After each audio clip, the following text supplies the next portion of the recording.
pre-Louisville.com.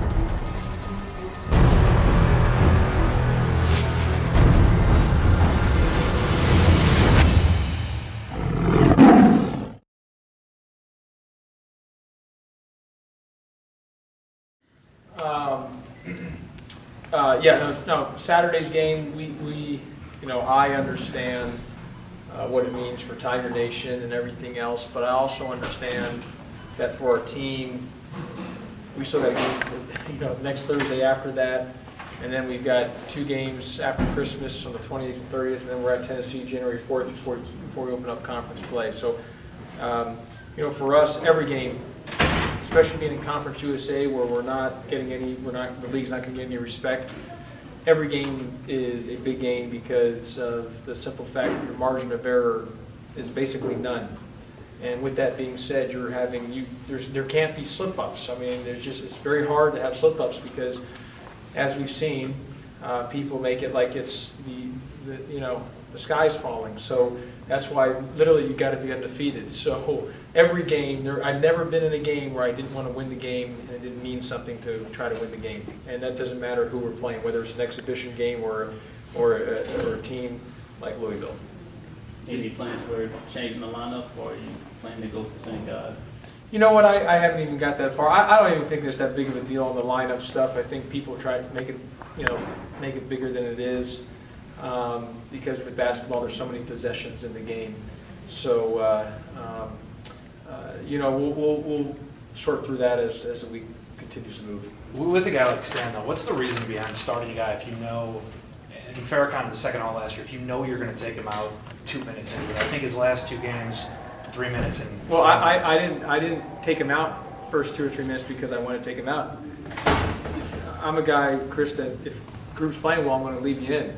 And Stan had earned the right to start based on his play in the Bahamas and the way he had practiced up to that point. He played well versus Minnesota, played very well versus Northern Iowa, and he had practiced well, and he did some good things against UT Martin. But I don't take guys out if they're playing well. I'll leave a group of 5 in for 40 straight minutes if that's going to help us win the game. I'm just a guy that likes to sometimes find the right combination that's playing well.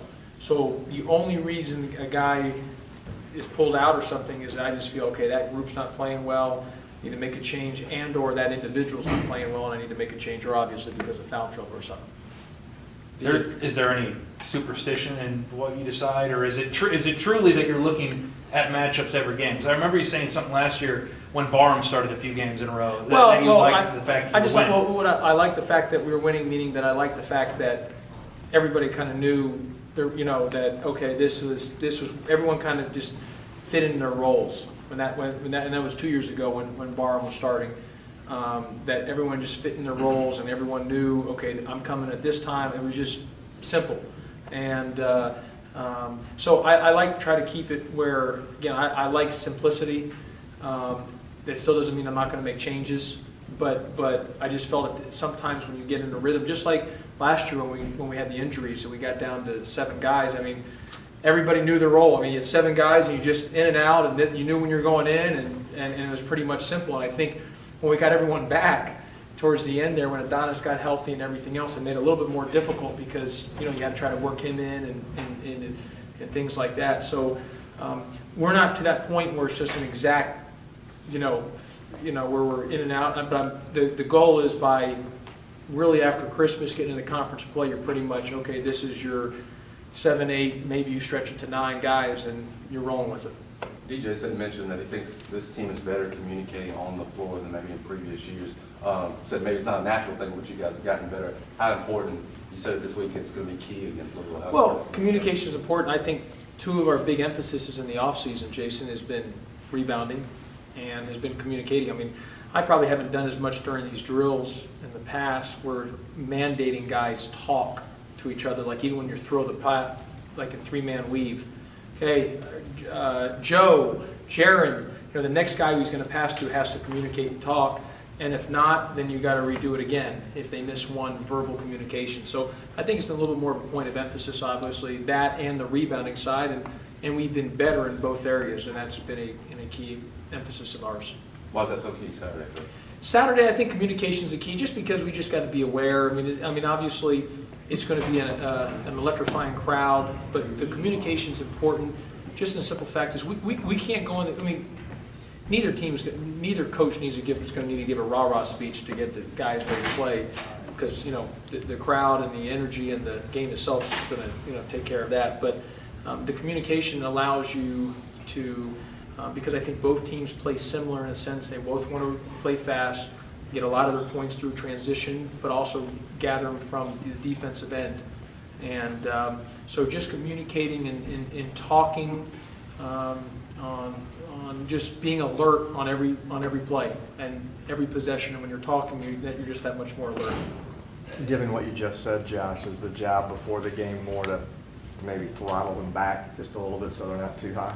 Well, we don't want to, we don't want to go in overhyped and you come out you're just, we've seen that happen to teams where you're so hyped up and all of a sudden, in the first 2 minutes, just like what happened to Pacquiao, in the 6th round, you just get, knocked. And heck, that might have happened to us against VCU. We were, you're building the game, and then boom, there's the knot, and you're just you're rattled. So, I think it's a great balance, and we've just got to come out, and our guys.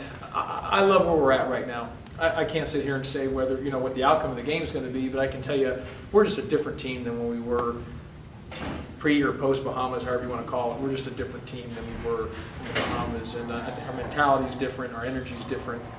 We're just a different team, for the better.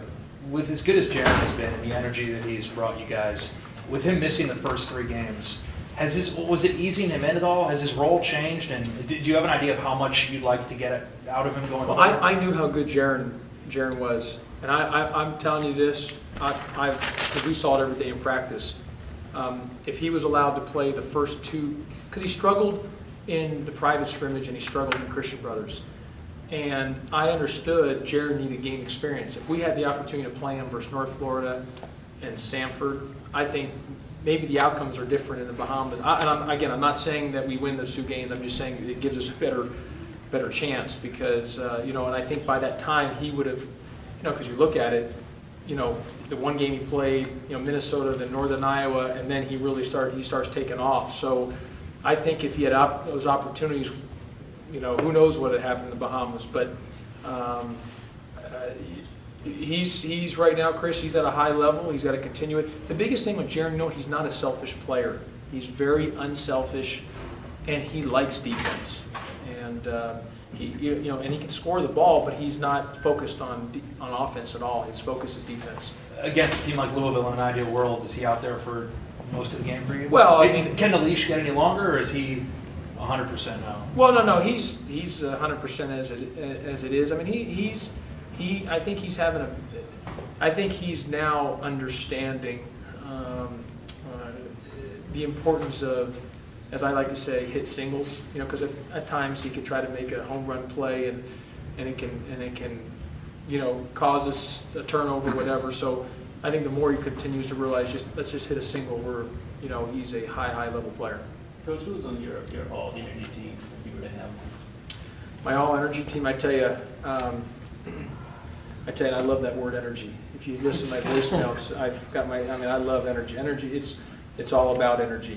It's all about energy. But you definitely have to have there's no question you'd have a definite 3-man group of DJ Stephan, Shaq Goodwin, and Jaron Johnson.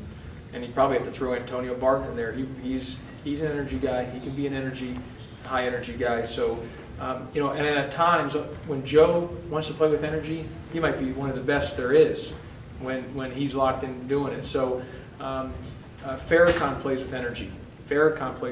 So I got multiple guys that can fit that bill on that. When Adonis is locked in, when all of our guys decide to be locked in on, and again, it's easier said than done, but having that mindset of that energy field, I'm telling you, high level stuff. I'm a big believer in it. I've always been a big believer since I've gotten the job. I've expressed it all the time, but I've been really harping on it the last 4 or 5 weeks. What you were saying earlier about Jaron, and he loves to play defense, and because he's also a different body type than the other guards, is that really make it set up for him to be ideally to keep coming off the bench? Yeah, I really don't look at it as that big of a deal, whether you start or not. Some guys actually it's better for them to come off the bench, and you may say, well, why is that? You know what, some guys actually function better being able to see the flow of the game for the first 2-3 minutes just to get a feel. Because sometimes when you start, you're just, again, it could be overhyped and jacked up, and you kind of lose it. So some guys are just feel more comfortable coming off the bench because they know their role, and they can see the flow of the game and then come in and adjust from there. So starting, not starting, I don't know if that really makes that big of a difference on what it is. The main thing is you're going to have your main rotation guys are going to play most of the minutes anyway. Coach, can you talk about Peyton Siva and Russ Smith individually, especially Russ Smith since he had such a big game last year? Yeah, no, they're both very good guards. I've known Peyton Siva for a very long time. I was recruiting when I was at Arizona. I spent a lot of time recruiting him when I was an assistant. I think he's an excellent player, and he's a fine young man.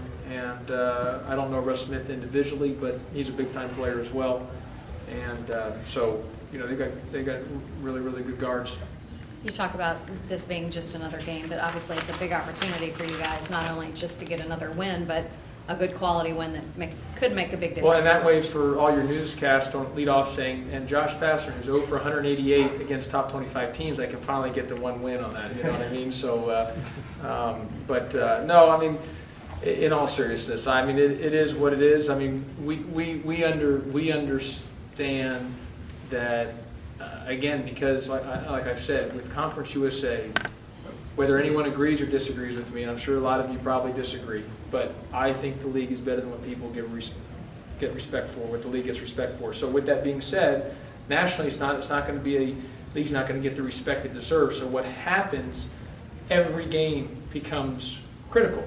And you might say, well, what are the Louisville? Well, the Louisville game is important because you don't have that many games to have opportunities to get the perception of the quality wins. But then you know what? Any other game where you play is a massive game because you can't have a slip up and take an L, because if you do, you're getting hammered from not only locally but from nationally. So since I've been at Memphis, I haven't been around a game where it's like, this is a toss-up. If it's okay if we take it out. Never. I haven't been around that. I haven't felt like that. So I'll feel the same going into Louisville as I did against Austin Peay or Lipscomb on Thursday. You mentioned in the conference, I know you're locked into basketball at this time, but you pay attention with all the things that are going on? Yeah, I mean, we're all I can say, Jamie, is we're in Conference USA now. We're in the Big East next year. Who knows what will happen? I mean, heck, it's an evolving thing every day. Football's running the thing, and that's okay. So we're just along for the ride, and I get it. Football's, when you're looking at TV deals and every TV situations, football's the king. So we'll just be where they tell us to play and who we play, and we'll go from there. Thanks, Coach.